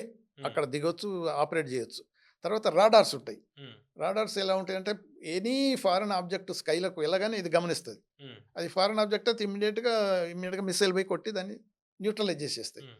తర్వాత ఇక దానికి ఈ ఫైటర్ జెట్స్, తర్వాత దానికున్న torpedoes, various other naval forces అన్నీ దానికి అటాచ్ అయ్యి ఉంటాయి. అంటే హ్మ్. నంబర్ ఉంటది కొంత. హ్మ్. 45 ఉండొచ్చు. ఫిఫ్త్ ఫ్లీట్‌కి దానికి 45 అరౌండ్ 50 దాకా ఉన్నాయని చెప్తున్నారు. హ్మ్. అంటే ఒక్కొక్క దాన్ని బట్టి స్ట్రెంగ్త్‌ని బట్టి ఇయన్నీ ఆల్మోస్ట్ ఒక 30, ఏమంట 40 దేశాలను కవర్ చేస్తుందా ఇది ఆహ్, గల్ఫ్‌లో? అంటే ఇప్పుడు దేశాలకు ఆల్మోస్ట్ అంటే ఇప్పుడు హ్మ్. ఆ ఏరియాను హ్మ్. దేశాలు ఎన్నెన్ని ఉండని గాని ఆ రీజన్ హ్మ్. ఈ రీజన్‌లో ఇది ఉన్నదంటే అంతవరకు కవర్ చేయగలుగుతది. అంటే కవర్ చేయటం అనేది ఇప్పుడు అంటున్నాం కదా! అదే మన అమ్యునిషన్ ఎంతున్నది? హ్మ్. ఇప్పుడు 4, 5 రోజులకు సరిపోయే, వారం రోజులకు సరిపోయే అమ్యునిషనే ఉన్నదని వాళ్ళు పెంటగాన్ వాళ్ళు చెప్పినారు. ఇప్పుడు హ్మ్. ఇప్పుడు తెలుస్తూనే ఉంది కదా! గల్ఫ్‌లో ఉన్న కంట్రీస్ కూడా మొత్తుకుంటున్నాయి. మాకు ఇది క్షిపణులు లేవు, మిస్సైల్స్ లేవు, ప్రొటెక్ట్ చేయడానికి ఏం లేదు. రాడార్స్ కూడా ఎగిరిపోతున్నాయి. వి హ్మ్. Have to come to risk అని ఇండైరెక్ట్ ప్రెషర్ పెడుతూనే ఉన్నారు. అది ఈ ఫిఫ్త్ ఫ్లీట్ దాదాపు 20% డ్యామేజ్ అయిందని వాళ్ళే చెబుతున్నారు. కానీ ఎంత అనేది మనకు తెలీదు. అదే ఇప్పుడు నాన్ ఫంక్షనల్ అయిపోయిందని ఇరాన్ అనేది. హ్మ్. ఆల్మోస్ట్ ఇక అది చేసాం మేము. నాన్ చేసాం. ఫంక్షన్ చేసి పడేసాం అంతే. అమెరికా ఫ్లీట్ ఫిఫ్త్ ఫ్లీట్ ఫ్లీట్‌ని. ఫ్లీట్ హ్మ్. టోటల్ డిస్ట్రాయ్ చేసామని వాళ్ళు క్లెయిమ్ చేస్తున్నారు. పార్షియల్ డిస్ట్రాయ్ అయిందని వీళ్ళు అంటున్నారు. హ్మ్. సో, మనకి ఎప్పుడైనా తెలిసిందో వార్‌లో అనేది truth is the first casualty. హ్మ్. సో, ఎవరేం చెప్తున్నారనేది మనం ఎవడికి దెబ్బ పడింది ఫస్ట్ అనేది. అది మనం వీళ్ళు చెప్పింది, వాళ్ళు చెప్పింది ఏది నమ్మలేము గానీ హ్మ్. జరగనేది జరిగింది. హ్మ్. సో, దానివల్ల అనేది అంటే నాన్ ఆపరేషనల్ అన్ని కంప్లీట్ అని వీరు అంటున్నారు. లేదు పార్షియల్ ఆపరేషన్ అని వాళ్ళు అంటారు. బట్ ఎనీవే హ్మ్. ఇరాన్ దెబ్బ కొట్టగలిగారు. అది నువ్వు ఫిఫ్త్ ఫ్లీటే పెట్టుకో. తర్వాత ఇక లార్జెస్ట్ రాడార్ స్టేషన్ ఖతర్‌లో అని పెట్టుకో. హ్మ్. దాని తర్వాత ఇక ఐరన్ డోమ్ హ్మ్. ఇజ్రాయెల్ అని పెట్టుకో. హ్మ్. తర్వాత డేవిడ్ స్లింగ్ అంటే వేరియస్ ప్రొటెక్షన్స్ ఎన్నున్నా గాని పెనిట్రేట్ చేయగలుగుతున్నారు. హ్మ్. With what? లో టెక్, లీస్ట్ కాస్ట్. హ్మ్. సో, అందువల్ల వీళ్ళు ఎంతకాలం నిన్ నిన్న వాళ్ళ security council, Iran security council ఆయన సీనియర్ లీడర్ చెప్పిందంటే, మేము ఎంతకాలం వార్ జరిగినా ప్రిపేర్ అయ్యున్నాం. హ్మ్. సంవత్సరాల తరబడి నుంచి ప్రిపరేషన్‌లో ఉన్నాం. మేము సరెండర్ అయ్యి నీల్ డౌన్ కావట్లేదు. Hmm. As long as they attack, మేము కాదు అటాక్ చేసి వి రిటాలియేట్. హ్మ్. సో, అటువంటప్పుడు ఏమైందంటే నేను 2, 3 ఇంటర్వ్యూలో కూడా మీతోని కూడా అని ఉంటాను. ఇప్పుడు ఏ ఏ స్టేజ్ వస్తుందంటే Trump particularly exit mode, face saving పద్ధతిలో పోయే పరిస్థితులు ఏర్పడుతున్నాయి. హుహు. దాని ఇండికేషన్ ఏంటి? ఇండస్ట్రియలిస్ట్ అందరిని, డిఫెన్స్ ఇండస్ట్రియల్ అందరినీ క్యాపిటల్‌లో వైట్ హౌస్‌కి పిలిపించి మాకు ఇయన్నీ అవసరం. మీరు తయారు చేయాలి. అయ్యంటే ఆ స్టేజ్‌కి ఎమర్జెన్సీ మీటింగ్‌లో పోయిండ్రు అంటే అది హ్మ్. ఇండికేషన్. హ్మ్. వాళ్ళకి సరిపోను గాని so, forever we can fight అన్నాడంటే కొంతకాలం కంటే నువ్వేం చేయలేవని అర్థం. అంటే హ్మ్. ట్రంప్ మాట్లాడిన ప్రతి మాటకు మనం రివర్స్ హ్మ్. ఆలోచించాల్సొస్తది. జస్ట్ అపోజిట్ అనుకోవాల్సింది. హ్మ్. సో, హ్మ్. ఆటోమేటిక్‌గా లిమిటెడ్‌తోని అన్ అంటే ఇప్పుడు ప్రాపర్‌గా ప్లాన్ జరగలేదు. ప్రాపర్ ప్లానింగ్ ఎప్పుడవుతది? డిఫెన్స్ ఎక్స్‌పర్ట్స్ వాళ్ళ డిఫెన్స్ మినిస్టర్ అనుకో, డిపార్ట్మెంట్ ఆఫ్ వార్ అనుకో, వాళ్ళు జనరల్స్ సీరియస్‌గా ఆలోచించి all technical issues, all risks అని కాలిక్యులేట్ చేసి ముందుకు పోయినప్పుడు అది వేరే సంగతి. హ్మ్. ఆల్ ఆఫ్ ఎ సడెన్ ట్రంప్‌కొచ్చేసి వీళ్ళు అటాక్ అనేసి అటాక్ జరిగింది. హ్మ్. సో, అందువల్ల ఏమవుతుందనంటే we have to wait and see. అది మనం ఆయన 4, 5 మంత్స్ అన్నాడు కదా! ఇప్పుడు ఫిఫ్త్ డే ఇది. హ్మ్. ఇంకొక 4, 5 డేస్‌లోనే మొత్తం మనకు క్లియర్ అయిపోతది. హ్మ్. సో, ఎవరి బలం ఏంటి? ఎవరి దగ్గర ఎంతుంది? ఎంతున్నది, బ్యాలెన్స్ ఎంతుంది? బ్యాలెన్స్ ఎంతుంది? ఆ! ఎంతకాలం పోగలుగుతుంటారు? ఆ! ఏమవుతది? బట్ ఈ ఈ ఈ ఈ విషయంలో ఒక మాట మనం చెప్పాల్సి వద్దంటే ఆయన ఏమనుకున్నది ఏందంటే ఈ NATO forces, NATO countries, European countries అన్నీ హ్మ్. స్ట్రాంగ్‌గా నా ఎంట నిలబడి నన్ను సపోర్ట్ చేస్తారనే పద్ధతిలో పోయిండు. యూకే ఏంటి మరి అలా చేసింది? అంటే యూకే కూడా ఇప్పుడు కరెక్టే. యూకేకు ఎందుకనంటే ట్రంప్‌కు ఉన్న ఇది ఏమంటారు గర్వాన్నా లేకపోతే ఇంకా అంటే ఏమంటాం ఏమేని వర్డ్స్ ఉన్నాయి గానీ హ్మ్. హి డజంట్ కేర్ ఎనీబడీ. యూకే హ్మ్. ప్రైమ్ మినిస్టర్‌తోని ఫోన్ చేసి మాట్లాడితే ఏమంటంటే "ఏయ్! కమ్ నీల్ డౌన్" అంటే మేము ఇది కొనుక్కుంటాం ఈ రేట్‌కి ఇచ్చేయి. ఆయనంతా బిజినెసే. హ్మ్. అది ఎలా జరుగుతుంటది? నేను ఎందుకు యూకే ఎందుకు యూ టర్న్ తీసుకుంది? ఎందుకు ట్విస్ట్ ఇచ్చింది ట్రంప్‌కి ఇప్పుడు ఇరాన్ విషయంలో? ఇరాన్ విషయంలోనే ఇరాన్ విషయం కంటే కూడా అంతకన్నా కూడా ఇప్పుడు గ్రీన్‌లాండ్‌ని ఎప్పుడైతే ఆక్యుపై చేస్తా అన్నాడో, హ్మ్. అది నెదర్‌లాండ్స్ వాళ్ళది ఏదైతే ఉన్నదో, అది పార్ట్ ఆఫ్ ది ఈయూలో దాంట్లో ఉన్నది. అది నువ్వు ఎలాగా ఆక్యుపై చేస్తావు, లేకపోతే అమ్మమని అంటావు, లేకపోతే ఆక్యుపై చేస్తా అంటావు, అది కరెక్ట్ కాదా అని వీళ్ళు చెప్తున్నప్పుడు ఆయనకు మీరా నాకు ఎదురు చెప్పేది ఏంటి అనేది అది ఒక విధమైన హ్మ్. అంటే గర్వంతో ఆయన డీల్ చేసినప్పుడు వీళ్ళు కూడా హర్ట్ అయిపోతారు కదా. ఇప్పుడు సేమ్ కెనడా ఉందనుకో, ఆయనను 51st స్టేట్గా గవర్నర్ అని 10 సార్లు అనేసిండు. హ్మ్. ప్రైమ్ మినిస్టర్ ఆఫ్ కెనడా ఎలా ఫీల్ అవుతారు? అవును. తర్వాత అవమానమే గదా! ఇప్పుడు మేము చేయబట్టే కెనడా బతుకుతుంది అనటం ఏంది మీనింగ్‌లెస్ కదా. సో, అటువంటియన్నీ ఆయన అయితే ఇక్కడ ఒక వచ్చే ప్రశ్న ఏంటంటే, ఇప్పుడు నాటో ప్రకారం నాటో దేశాలు ఏవైతే ఉన్నాయో అవన్నీ కూడా ఈ విషయంలో ట్రంప్‌కి మొదట్లోనే అంటే ఖమేనీ హత్య తర్వాత అందరూ మద్దతిచ్చారు. ఇప్పుడు బ్రిటన్ కూడా నాటోలోనే ఉంది. పూర్తిగా సపోర్ట్ చేయాలి గదా! అట్లా ఏమి ఉండదా? కేవలం యుద్ధం టైంలోనే చేయాల్సుంటుందా? ఎట్లా దీనిది ఎట్లా? ఇప్పుడు అది మనం నాటో దేశాల ఇప్పుడు కండిషన్స్ ఏముంటాయి? నాటో దేశాల కనుక వాళ్ళ కాన్స్టిట్యూషన్, కండిషన్స్ గనుక మనం ఒకసారి చూసినట్టయితే, హ్మ్. If any country, any member of the NATO attacked by other country, హుహు. Attacked by any other country, hmm. Then all the members will stand in support of that country. అంటే నాటోలోని ఏదైనా దేశం మీద బయట దేశం వచ్చి యుద్ధం చేస్తే దాడి అప్పుడు చేస్తే మిగిలిన సపోర్ట్ చేస్తాయి చేయాలి. నాటోలోని. అవును. ఆ! But otherwise if NATO member పోయి ఒక కంట్రీ మీద ఎక్కడనో దాడి చేస్తే వీళ్ళంతా ఈ కంట్రీతో పాటు పోయి దాడి చేయాలని అయితే రైట్. లేదు. Right. Okay. Okay. That is very clear. ఇప్పుడు ఆ రెండో కేటగరీకి వస్తుంది ఇప్పుడు. నేచురల్ అంతే. అందుకనే హ్మ్. క్లియర్‌గా అన్నాడు ఆయనేది మన యూకే ప్రైమ్ మినిస్టర్ అనేది ఏందంటే, హ్మ్. ఎయిర్ బేసెస్ డియేగో గార్సియా అయినా, ఇక్కడ సైప్రస్‌లోనైనా America can use it hmm. For hmm. What? Hmm. Defence purpose. Hmm. But not for attacking purpose. Hmm. కేటగరికల్‌గా ఆయన పార్లమెంట్‌లోనే డిక్లేర్ చేసిండు. హ్మ్. అప్పుడు ట్రంప్‌కి మండిపోయింది. నా మీద రిస్ట్రిక్షన్స్ పెడతాడా? హ్మ్. ఇదేంటి? అని ఇగ ఆయన స్టైల్‌లో ఆయన మళ్ళీ ప్రైమ్ మినిస్టర్‌ని తిట్టడం అది. హి హ్మ్. Is not Winston Churchill. అంటే టు ఇన్సల్ట్ అంటే అలా చేయటం. తర్వాత స్పెయిన్ అయితే కండెమ్ చేసింది, అపోజ్ చేసింది. No way you cannot use our bases. Hmm. It's wrong. Attack చేయటం తప్పు. అని స్పెయిన్ అంటే, స్పెయిన్‌తోని మేమేం బిజినెస్ చేయము. Will cut it off. Hmm. కానీ అది గనుక స్పెయిన్‌తోని బిజినెస్ చేయకుండా తారిఫ్‌లు గనుక ఏదైనా చేసినప్పుడు ఏమైందంటే, ఈ ఈయూ అగ్రీమెంట్‌లలో ఎలా ఉందంటే, ట్రేడ్ బిజినెస్ అగ్రీమెంట్‌లో అవును. ఏదన్నా ఒక కంట్రీ, ఈయూ మెంబర్ల కంట్రీల మీద ఎనీ అదర్ కంట్రీ అంటే ఏది unnecessary or against the international ఏమైనా తారిఫ్స్ అయ్యని యాక్షన్ తీసుకుంటే హ్మ్. వీళ్ళందరూ ఆ కంట్రీకి సపోర్ట్ ఉండాలి. హ్మ్. అది ఇన్వోక్ చేయొచ్చు స్పెయిన్‌కు అది ఇన్వోక్ చేసే ఆస్కారం కూడా ఉంది. హ్మ్. అప్పుడు ఈయూ అంతా సేమ్ ఇప్పుడు స్పెయిన్ మీద బిజినెస్ బంద్ చేసి ఏదో లేకపోతే ఒక 200% తారిఫ్ అని ఏసాడనుకోండి. హ్మ్. ఈయూ కంట్రీస్ కూడా మరి అమెరికన్ గూడ్స్ అండ్ సర్వీసెస్ మీద మాక్సిమం తారిఫ్ ఎంత అంటే వాళ్ళ డిసిషన్ ప్రకారం ఏయాల్సొస్తది. హ్మ్. రిటాలియేటర్ మెజర్ తీసుకోవాలి. కానీ ఈ నాటో విషయాలు మాత్రం అది కాదు. ఎందుకంటే అమెరికా అటాక్డ్. హ్మ్. అమెరికా అటాక్ చేసింది కాబట్టి వీళ్ళు పోయి దాంతో పాటు అమెరికా మీద ఎవరు అటాక్ చేయలే. చేయలేదు. అమెరికా పోయి చేసింది గదా! చేసింది. హ్మ్. సో, అందుకని ఈ నాటోది ఏదైతే ఉన్నదో కంట్రీస్‌లో ఉన్న రూల్ ప్రకారం వీళ్ళంతా కలిసి ఇరాన్‌ని అటాక్ చేసే ఆస్కారం అయితే లేదు. చెయ్యరు. అందుకని క్లియర్‌గా వాళ్ళు they are very clear. Okay. Doctor Vinod గారు, ఇప్పుడు supreme leader Iran supreme leader Khamenei హత్య తర్వాత దానికి ఎవరు దాన్ని ముందరికి తీసుకెళ్తున్నారనేది చాలా మందికి చాలా అనుమానాలున్నాయి. ఎవరి పేరు బయటికి రాలేదు. అయితే ఇప్పుడు లేటెస్ట్‌గా ఇరాన్ కొత్త సుప్రీం లీడర్‌గా ముక్తబా ఖమేనీని అనౌన్స్ చేసినట్టు వార్తలొస్తున్నాయి. ఏంటి ఇతని బ్యాక్‌గ్రౌండ్ ఏంటి? ఖమేనీ రెండో కొడుకు అంట కదా! ఇతనిది ఎట్లా ఉండొచ్చు? ఇతనికి సపోర్ట్ ఎంతవరకు ఉంది ఇరాన్‌లో? ఇప్పుడు మనం ఒకసారి ఆలోచించినట్టయితే ఇరాన్ లీడర్‌షిప్ అమెరికా ఎప్పుడైతే ట్రంప్ స్వేరింగ్ ఇన్ సెరమనీ అయిన రోజు నుంచే వాళ్ళకు ఒక విధమైన ఇండికేషన్స్ వచ్చేసినాయి. ఎందుకనంటే ఆయన 2018లో ఇది నెగోషియేషన్స్ న్యూక్లియర్ ప్రోగ్రామ్‌ను స్టాప్ చేయాలని వెస్ట్ పట్టుబడి ఆ నెగోషియేషన్స్ జాయింట్ కమిటీని ఏర్పాటు చేసినప్పుడు ఆ నెగోషియేషన్స్ నుంచి అమెరికన్ డెలిగేషన్ నుంచి వాపస్ తీసుకున్నాడు.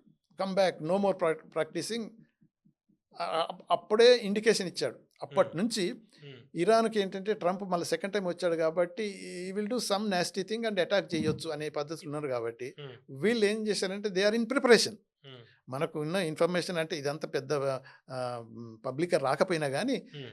ఖమేనీ చవకముందు మొన్న అటాక్‌లో పోకముందే already they were planning for plan A, plan B, plan C. Hmm. ఒకవేళ ఆ లెవెల్ పోతే ఇంకా నెక్స్ట్ లెవెల్ ఎలా ఉండాలని ఈజ్ ఆల్రెడీ వర్కింగ్. హ్మ్.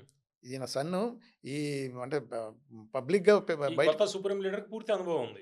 Already is working with various organisations హ్మ్.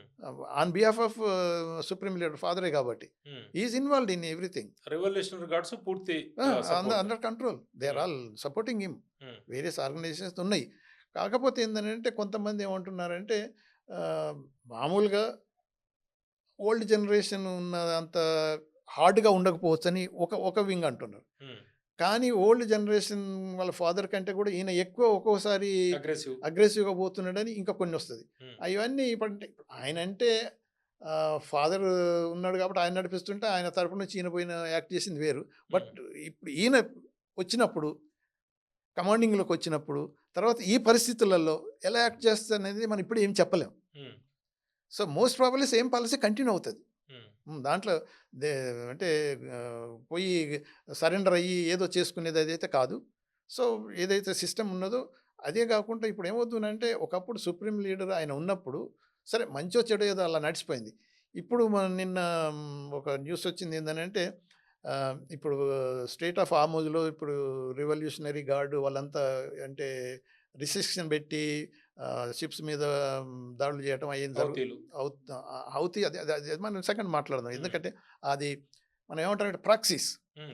ప్రాక్సీ వారే కదా ఇదంతా. వాళ్ళతోని ఇంకా మాట్లాడదాం. ఎందుకంటే ఎంతలా హ్మ్. How long it will go అంటే అది ఆ పాయింట్‌లో చేద్దాం గానీ, హ్మ్. ఇప్పుడు కొత్తగా వచ్చిన లీడర్ మొక్తావ్ ఖమేనీ ఎలా ఉంటాడు అనేది ఇప్పుడు మనం ఇలా నడిపిస్తాడు, ఇలా ఉంటాడని చెప్పడానికి కష్టం అవుతది. ఇట్ హ్మ్. Takes little time. But same సిస్టమ్‌లో సేమ్ పాలిసీస్ మాత్రం అయితే కంటిన్యూ అవుతాయి. హ్మ్. ఇంకా అగ్రెసివ్‌గా పోతాడా? లేకపోతే ఏమైనా సాఫ్టనింగ్ అవుతదనేది ఇట్ డిపెండ్స్. అంటే ఇప్పుడు ఎవాల్వ్ అవుతున్న పరిస్థితులను బట్టి ఉంటది. హ్మ్. బట్ బేసిక్ పాయింట్ ఏందంటే ఇరాన్ క్లియర్‌గా అంటుంది.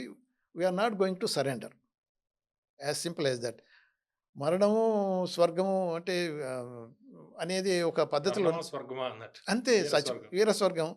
సో వీరులుగా చనిపోతాం గానీ అదే తప్పదు. ఎందుకంటే ఇప్పుడు వాళ్ళు గనుక సరెండర్ అయిపోతే హ్మ్. అక్కడున్న ప్రజలు రివర్స్ అంటే రిజిమ్‌ను తీసేసి వీళ్ళని దించేసి వేరేది పెట్టుకునే పద్ధతిలో గాకుండా వీళ్ళనే చంపేస్తారు వాళ్ళు.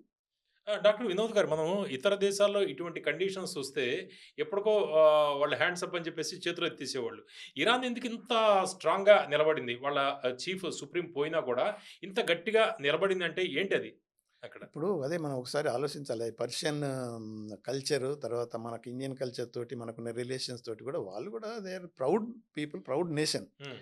అంత ఇది అంటే మైండ్ సెట్ మిగిలిన వాళ్ళలాగా అక్కడ కనిపించట్లేదు మనకి. ఇప్పుడు చూస్తున్న దాని ప్రకారం చూస్తే అదే చాలా గట్టిగా నిలబడుతున్నారు కదా! అంటే ఇది అప్పుడిప్పుడు ఏమంటారంటే ఇది 79 నుంచి ఏదైతే ఇస్లామిక్ రివల్యూషన్ వచ్చి ఇది వీళ్ళొచ్చారో, ఈ గాడ్స్ వీళ్ళంతా ఆ సిస్టమ్ ఇలా ఏర్పడదో అప్పటినుంచి కూడా వీళ్ళు అమెరికన్స్ శాంక్షన్స్ ఇంపోజ్ చేయటం, రిస్ట్రిక్షన్స్ పెట్టడం వల్ల వాళ్ళు ఆల్మోస్ట్ ఆ కల్చర్‌లో పెరిగిపోయారు. హ్మ్.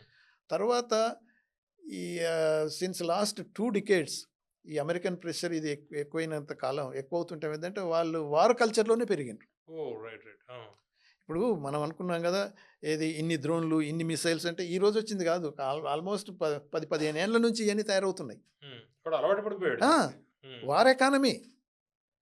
ఇప్పుడు హ్మ్. లైఫ్ అండ్ డెత్ క్వెషన్‌లతోటి అలా వస్తున్నప్పుడు బతుకు పోరాటం. బతుకు పోరాటం. సో, అటువంటప్పుడు ఇక సరెండర్ అయ్యేది వీక్‌గా కనిపించడం అనేది లేనే లేదు. హ్మ్. సో, దాంతోటి దేర్ ఎకానమీ గూడా అలానే ట్యూన్డ్ అయిపోయింది. ఇప్పుడు ఒక చిన్న మాట చెప్పుకోవాల్సిందేంటంటే సౌదీ అరేబియా ప్రాస్పరస్ నేషన్. ఇంత డబ్బుంది, అంత డబ్బుంది అనుకుంటా. ఇరాన్ మీద గనక ఎటువంటి రిస్ట్రిక్షన్స్ లేకుండా ఫ్రీగా గనక ఇరాను ఆహ్, అడ్మినిస్ట్రేషన్ చేయబడి ఎకానమీ గనక పుంజుకొని ఉంటే ఈక్వల్ టు సౌదీ అరేబియా అంత రిసోర్సెస్ ఉన్నాయి వాళ్ళకి. అవును. సో, దాన్ని ఈ అమెరికన్ వాళ్ళు రిస్ట్రిక్షన్ పెట్టి స్కటిల్ చేయటం, ఇలా చేయటం వల్లనే వాళ్ళు ఆ స్టేజ్‌కి పోయినరు. బట్ మీరన్నట్టు ఈ ఇరాన్ బై నేచర్ వాళ్ళంత వీక్ గాదు. హ్మ్. పర్టిక్యులర్‌గా ఈ అమెరికన్ రిస్ట్రిక్షన్స్, శాంక్షన్స్ ఈ యుద్ధ వాతావరణంలో పెరిగిన వాళ్ళు దశాబ్దాల కొద్దీ. ఈ ప్రాక్సీస్‌తో ఎట్లా ఉంటుందండి ప్రాక్సీ వార్స్? అదే అందుకని ఇప్పుడు మన వార్ ఎంతకాలం నడుస్తది అని హ్మ్. ఒకసారైతే చిన్న ఇంత కంట్రీ ఇంత సూపర్ పవర్‌ను ఇది ఎలా అయిందనంటే హ్మ్. మనం సింపుల్‌గా మనం ఆలోచించాల్సింది ఆఫ్ఘనిస్తాను, ఆ తాలిబాన్స్ ఎంత అవును. Super power. ఇరాను, నాటో అన్నీ కలిసి చేసినా గానీ చివరికి అమెరికా పారిపోవాల్సొచ్చింది. హ్మ్. సో, అదే పరిస్థితిలో ఎలా వచ్చిందంటే నువ్వు డైరెక్ట్‌గా ఆర్మీ టు ఆర్మీ కాకుండా there are other ways of fighting. Hmm. దాంట్లో ఏమైందంటే ఇప్పుడు proxy war. Hmm. Proxy war అంటే వీళ్ళకున్న సపోర్టర్స్ ఎవరైతే ఉన్నారో ఇప్పుడు 4 గ్రూపులు, 5 గ్రూపులలో చూస్తే ఫస్ట్ హ్మ్. అక్కడ హమాస్ అప్పుడు కొద్దిగా వీక్ అయినా గానీ హ్మ్. డెడ్ కాదు. గాజా దగ్గర. ఆ! అక్కడ కాదు. తర్వాత హెజ్బుల్లాస్ ఉన్నారు. ఇప్పుడు లెబనాన్ హ్మ్. చాలా స్ట్రాంగ్ ఫోర్స్. ఇప్పుడు ఆల్రెడీ డైరెక్ట్‌గా వాళ్ళు దిగి ఇజ్రాయెల్ మీద అటాక్ చేస్తున్నప్పుడు ఇజ్రాయెల్ కూడా ఇప్పుడు లెబనాన్ మీద వార్ డిక్లేర్ చేసింది. అవును. సో, ఆల్‌మోస్ట్ అంటే వార్ మనకు స్ప్రెడ్ అయినట్టు. ఎస్కలేట్ అయినట్టు. ఆ రోజు వాళ్ళే కదా ఇజ్రాయెల్ మీద దాడి చేసింది. ఇప్పుడు అదే ఇప్పుడు హ్మ్. అంటే ఎస్కలేట్ అయితే స్ప్రెడ్ అయిపోయింది. హ్మ్. తర్వాత ఇక్కడ యెమెన్‌లో ఉన్న హూతీస్ హ్మ్. అది డెడ్లీ ఆర్గనైజేషన్. హ్మ్. వాళ్ళు ఇక్కడ హర్మోజు. స్టేట్ ఆఫ్ హార్ముజ్ గాదు. అక్కడ రెడ్ సీ ఇప్పుడు ఆల్టర్‌నేట్ రూట్ కూడా అక్కడ మేము బ్లాక్ చేస్తాం. అక్కడ ఎవరితోనా షిప్ వచ్చినా మేము అక్కడ అటాక్ చేస్తాం అనేసిర్రు ఆళ్ళు. హ్మ్. అంటే ఇప్పుడు ఈ రూట్ గాకుండా ఇంకొక రూట్ అటు పోయి యూరోప్‌కెళ్ళొచ్చు. హ్మ్. లేకపోతే ఆఫ్రికా పోయి కేప్ టౌన్ అక్కడంతా చుట్టూ తిరగాల్సొస్తది. హ్మ్. అలా గాకుండా ఈ రెడ్ సీ ద్వారా పోవచ్చు. అది కూడా మేము అదర్ అమెరికన్ తర్వాత American allies or supporters ships ఏదైనా మేము అటాక్ చేస్తే వాళ్ళు డిక్లేర్ చేశారు. హ్మ్. తర్వాత ఇరాక్‌లో కూడా ఉన్నది. ఏది ఈ షియైట్స్ ఏదైతే ఉన్నారో గ్రూప్‌లు హ్మ్. వాళ్ళు కూడా ఇరాన్ సపోర్టర్స్ అక్కడ కూడా ఉన్నది. హ్మ్. సో, ఇలా 4 గ్రూప్‌లు ఏయైతే ఉన్నాయో వాళ్ళకు ఎప్పటినుంచో వీళ్ళకంతా అంటే ఇరానియన్స్ చేసిన పద్ధతి ఏంటంటే వాళ్ళకు తెలుసు ఏదైనా అవసరం వచ్చినప్పుడు వీళ్ళని ఉపయోగించుకోవాలని. యాక్చువల్‌గా ఇప్పుడు అంటే చక్రబంధం మొత్తం. అదే. యాక్చువల్‌గా ఇప్పుడు గల్ఫ్ కంట్రీస్‌లో అడకత్తెలు పడ్డట్టు అనిపిస్తుంది వాళ్ళకు. హ్మ్. ఎందుకంటే దే డోంట్ వాంట్ ఇది ఇరాన్ హెజిమనీ వాళ్ళు సహించరు. అలాగనే ఇజ్రాయెల్ హెజిమనీ అంతకంటే సహించరు. హ్మ్. కాకపోతే ఏంటంటే అమెరికా అష్యూరెన్స్‌లో ఉన్నది కాబట్టి మనం సేఫ్ అనుకోని అది కాపాడే పరిస్థితి లేదు. ఇప్పుడు అది కూడా లేదని తెలుస్తున్నది. హ్మ్. సో, అందుకని ఇప్పుడు వాళ్ళ పరిస్థితి ఎలా అయిపోయిందంటే అమెరికాని నమ్ముకొని చేయటం వల్ల నష్టమే జరిగింది గదా! హ్మ్. అనే పద్ధతులు ఉన్నారు. అందుకని ఓపెన్‌గా వచ్చి ఆహ్, అంటున్నారు ఇరాన్ మీద మేము గూడా రిటాలియేట్ చేస్తాం. ఏదన్నా ఇది జరిగితే ఆమె Iran president Iran foreign minister వీళ్ళందరికి అప్పీల్ చేసిండ్రు రిటర్న్‌గా హ్మ్. బ్రాడ్‌కాస్ట్‌లో. లేదు లేదు మీరు మీ బ్రదర్స్, సిస్టర్స్ మేము మిమ్మల్ని అటాక్ చేయట్లేదు. అవును. మేము అమెరికన్ స్థావరాల మీదనే చేస్తున్నాం. అవును. ఒకవేళ కొల్లాటరల్ డ్యామేజ్ వల్ల ఏదైనా ఒక మిస్‌ఫైర్ అయ్యి ఏదైనా వచ్చినప్పుడు అది క్షమించండి అలా జరగటానికి వీల్లేదు అని వాళ్ళు అంటే అయితే డీశాలినేషన్ సెంటర్స్ మీద కూడా దాడులు చేసినట్టున్నారు కదా వీళ్ళు. సౌదీలోని కొన్ని డీశాలినేషన్ ప్లాంట్స్ మీద కూడా ఇప్పుడు అదే కదా! ఇప్పుడు నీటి సమస్య ఏర్పరచడానికి. అంటే ఇప్పుడు అదే ఇప్పుడు ఒకటి ఓపెన్‌గా స్టేట్మెంట్ ఇయ్యటం వేరు. హ్మ్. కానీ ఇండైరెక్ట్‌గా ఇరానియన్ అథారిటీస్ అని ఏం ఆలోచిస్తున్నారంటే ఇప్పుడు ఒకటే వాళ్ళ స్థావరాల మీద మనం ఏది అటాక్ చేస్తున్నంత కాలం వీళ్ళకంత పెద్దగా పట్టింపు ఉండదు. హ్మ్. ఆయిల్ ప్రొడక్షను, గ్యాస్ ప్రొడక్షను తర్వాత అదర్ ఎసెన్షియల్ ఐటెమ్స్ గనక పడితే వాటరు. ఆ! హ్మ్. అది కొలెటరల్ డ్యామేజ్ కింద క్లెయిమ్ చేసుకో. రైట్. రైట్. ఓకే.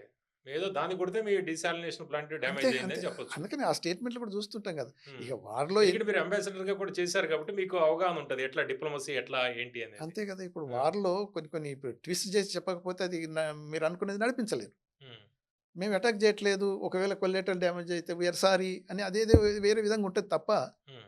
క్రిప్లింగ్ చేయాలి అంటే ఇప్పుడు మీరన్నారు కదా! వీళ్ళెందుకు ప్రెషర్ తీసుకొచ్చలేరు, తెస్తున్నారా? ఒకవేళ తెస్తుంటే ఎలా అమెరికా ఈల్డ్ అవుతదా? ఎలా ఉన్నది అందరికొస్తది. ప్రతి హ్మ్. ఒక్కళ్ళకి ఆ ఆలోచన వస్తది. అలా ప్రెషర్ కూడా తీసుకురానికి చెయ్యాలంటే, ఉట్టి అమెరికన్ స్థావరాలని చేసేస్తే వీళ్ళకేం ఎఫెక్ట్ పడదు కదా! ఏదో వాళ్ళ స్థావరాలను కొట్టేస్తున్నారు. వాళ్ళ విమానాలు పోతున్నాయి. వాళ్ళ రాడార్ ఏదో దెబ్బతింటున్నారు కానీ, ఇప్పుడు ఆ రాడార్ దెబ్బతినటం వల్ల వాళ్ళకు ప్రొటెక్షన్ ఎగిరిపోయింది అవును. ఖతార్‌ది. అలానే వేరియస్ కంట్రీస్‌లో ఉన్న ఇది ఫిఫ్త్ ఫ్లీట్ అది ఇది అని అది నాశనం అయినప్పుడు అక్కడ కూడా బహ్రెయిన్ ఆ చుట్టుపక్కల వాళ్ళు ఏమనుకున్నారంటే ఫిఫ్త్ ఫ్లీట్ ఉన్నదిక్కడ. అందుకనే స్ట్రెయిట్ ఆఫ్ హార్ముజ్‌కు ఏం ప్రాబ్లమ్ లేదు. అమెరికా మొత్తం ప్రొటెక్షన్ చేయగలుగుతది. నార్మల్ ప్యాసేజ్ షిప్పింగ్ లైన్స్ అన్ని బంద్ చేస్తాయి. మా బిజినెస్‌కి ఏ దెబ్బ తలగదు, నష్టం రాదనే పద్ధతిలో ఒకప్పుడు ఆలోచించుంటారు ఉన్న హ్మ్. కంట్రీస్. కానీ ఇప్పుడు అది జరగట్లేదు. సో, ఇప్పుడు అన్నీ ఏమైందంటే గల్ఫ్ కంట్రీస్, ఈ జీసీసీ కంట్రీస్ అన్నీ కూడా ఇప్పుడు రీథింకింగ్ చేయాల్సొస్తుంది. హ్మ్. అమెరికాని నమ్ముకుంటే ఎంతవరకు మనం సేఫ్? అంటే ఎంతకాలం? ఇప్పుడు ఎంతకాలం ఇది కొనసాగుతుంది అని మనం ప్రశ్న వేస్తే దానికొక జవాబు మనం చెప్పగలమా? ఇప్పుడు కష్టం కానీ హ్మ్. పరిస్థితులను బట్టి చూస్తే అమెరికన్ ప్రెసిడెంట్ డొనాల్డ్ ట్రంప్ ఏదో 4, 5 వారాలు అంటున్నట్టే 4, 5 రోజుల తర్వాత పరిస్థితులు మారుతాయని అర్థం చేసుకోవాలి. ఓకే. ఒకవేళ if is force to continue ఏమవుతుందంటే అమెరికాకే ఎక్కువ నష్టమై అమెరికా ప్రజలే కొంతవరకు ట్రంప్ను దించేయాలనే పద్ధతులు కూడా ఇంపీచ్మెంట్ చేయాల్సిన పద్ధతి కనుక అవును. ఏర్పడితే అయితే ఆటోమేటిక్గా ఇది తగ్గిపోతాయి. ఎందుకంటే అక్కడ సర్వేల్లో కూడా కొన్ని రిపోర్ట్‌లో కూడా ఎక్కువ మద్దతు లేదు ఈ విషయంలో అనేది కూడా వస్తుంది. మొన్న లేట్ మెజారిటీ జనం అనుకోవట్లేదు. మొన్న లేటెస్ట్ చూస్తే 78% అపోజ్ చేస్తున్నారు ఆ! అమెరికన్ వార్ అని ఇరాన్ అని కూడా వచ్చేసింది. అవును. ఇంక్లూడింగ్ మగా అంటే అవును. Make make America America great great అనేది అగైన్. పెద్ద సపోర్టర్ ఈయనకు ఆ హ్మ్. గ్రూప్. వాళ్ళ దాంట్లో సగం మంది కంటే ఎక్కువ ఇది చేయకూడదు, ఇది తప్పు, ఇది వద్దు అనేది అంటే వచ్చేస్తుంది. అంటే ఆ అపోజిషన్ కూడా పెరిగిపోతుంటది. కాకపోతే ఏందంటే ట్రంప్ ఒకటే మన అమెరికా లాభం అనేది ఒక ఎత్తు పెట్టేస్తే తన పర్సనల్ ప్రాబ్లమ్స్‌ని కప్పిపుచ్చుకోనీకి. ఎప్‌స్టైన్ ఫైల్‌లో డీప్ ఇన్వాల్వ్‌మెంట్. ఇటువంటివన్నీ ఉన్నాయి కాబట్టి ఈ డైవర్షన్ టాక్టిక్స్ లెక్క ఇయన్నీ హ్మ్. ఇన్వాల్వ్ చేస్తాయి. ఇది అయిపోయిందనుకో ఇది ఆగడు. రేపు గ్రీన్‌లాండ్ గుంజుకుంటాడు. ఎందుకంటే సార్ ఆల్రెడీ ఇక్కడ ఈ ఓవరాల్‌గా ఇందులో చూస్తుంటే ఎందుకు ఇంత ఇమ్మీడియేట్‌గా చేశాడు? దాడి ఇరాన్ మీద ఎందుకు ఇంత వేగంగా చేశాడు? ఏమైనా కీలకమైన ఫైల్స్ గాని, డాక్యుమెంట్స్ గాని ఏమైనా బయటపడ్డాయా? అంటే న్యూక్లియర్‌కి సంబంధించి అంటే త్వరలో తయారవ్వబోతుంది. వెపన్స్ రెడీ కాబోతున్నాయి. అలాంటి ఫైల్స్ ఏమైనా కీలకమైన ఫైల్స్ బయట ఏమైనా పడ్డాయా? మొసాద్‌కి కావచ్చు, సీఐఏకి కావచ్చు. అలా అనుకుంటే యాక్చువల్‌గా అలా లేదు అనేదే ఈ ఇంటెలిజెన్స్ రిపోర్ట్. హ్మ్. అమెరికన్ ఇంటెలిజెన్స్ అయినా ఏముంది ఆ ఫైల్స్‌లో ఏముంది? అదే ఇంటెలిజెన్స్ రిపోర్ట్స్‌లో. ఇప్పుడు వాళ్ళది ఎన్రిచ్‌మెంట్ ఒక పీక్ లెవెల్‌కి వచ్చేది almost 90% they reached and then within ah, weeks అంటే ఒక రన్నంతా 2 వీక్స్‌లోనే వాళ్ళు బాంబు తయారు చేసే పరిస్థితులు ఉన్నదని కూడా ఒకళ్ళు స్పెక్యులేషన్ చేసి. హ్మ్. ఇప్పుడు ట్రంప్ అనే ప్రకారం ఏంటంటే they have reached very close అనేది. హ్మ్. కానీ జూన్‌లో ట్రంప్ అన్నాడు కదా! We obliterated entire these nuclear installations of Iran అని డిక్లేర్ చేసుకున్నాడు కదా! హ్మ్. జూన్‌లో. అది లేటెస్ట్‌గా వచ్చిన రిపోర్ట్స్ ఆధారంగా మనం చూస్తే, వాళ్ళు పూర్తి చివరి దశలోకొచ్చారు. అదే ఇప్పుడు న్యూక్లియర్ వెపన్స్‌కి అదే అనేది ఇప్పుడు జూన్‌లో అబ్లిటరేట్ చేస్తే చేశాడు. హ్మ్. అదే స్టేట్మెంట్ కరెక్ట్ అయితే, హ్మ్. మరి ఇప్పుడు వీళ్ళు already enrichment of uranium high గ్రేడ్‌కొచ్చేసి నియర్ టు బాంబ్ మేకింగ్ ఆ! అనేది ఇప్పుడెలా అవుతది? హ్మ్. అదే గాకుండా వాళ్ళ అంటే ఇంటెలిజెన్స్ టైం పడుతుందా బాగా? అది అయన్నీ నేచురల్లీ పూర్తిగా ఇట్స్ అవ్వడానికి? నాట్ దట్ ఈజీ కదా! అలా టైం హ్మ్. బట్టయితే రోజుకొక బాంబు తయారు చేసే పద్ధతులు ఉండొచ్చు. అలా కాదు కదా! హ్మ్. It takes long time. హ్మ్. తర్వాత ఇంటర్నేషనల్ అటామిక్ ఎనర్జీ వాళ్ళు వెరిఫై చేసింది. ఇంటెలిజెన్స్ అమెరికన్ ఇంటెలిజెన్స్ రిపోర్ట్ ఇలా చేయలేదు. వాళ్ళ కెపాసిటీ రాలేదు. ఇది కరెక్ట్ కాదని స్టేట్మెంట్ ఇస్తే వాట్ ఈస్ దిస్ ఇది అమెరికన్ మన ఆ ఇంటెలిజెన్స్ ఆర్గనైజేషన్ సరిగ్గా పని చేయలేదని గబ్బార్డ్ ఉంది కదా! ఆవిడ. అవును. ఆవిడనే తిట్టడం మొదలుపెట్టాడు. Tulsi Gabbard. తులసి గబార్డ్‌ని తిట్టడం మొదలుపెట్టాడు. హ్మ్. అంటే ఆ రిపోర్ట్ అనేది సబ్సెట్ ఇది కరెక్ట్ కాదు. నేను చెప్పిందే కరెక్ట్. అప్పుడు అబిలిటరీ చేసామన్నాడు జూన్‌లో. లేదు లేదు మళ్ళీ ఇప్పుడు వాళ్ళు తయారు చేస్తున్నారు అన్నట్టు. అంటే ఇప్పుడు అదొక సాకు. కానీ ఇంటర్నేషనల్ అటామిక్ ఎనర్జీ ఏజెన్సీ ఏదైతే ఉన్నదో, వాళ్ళ రిపోర్ట్స్ ప్రకారం, వాళ్ళ ఇన్స్‌పెక్షన్ ప్రకారం ఆహ్, ఇది ఇరాన్‌లో ఇప్పుడు వెపన్ గ్రేడ్ యురేనియం లేదు. ఎన్రిచ్‌మెంట్ 90% కాలేదు అని వాళ్ళైతే సర్టిఫై చేసారు.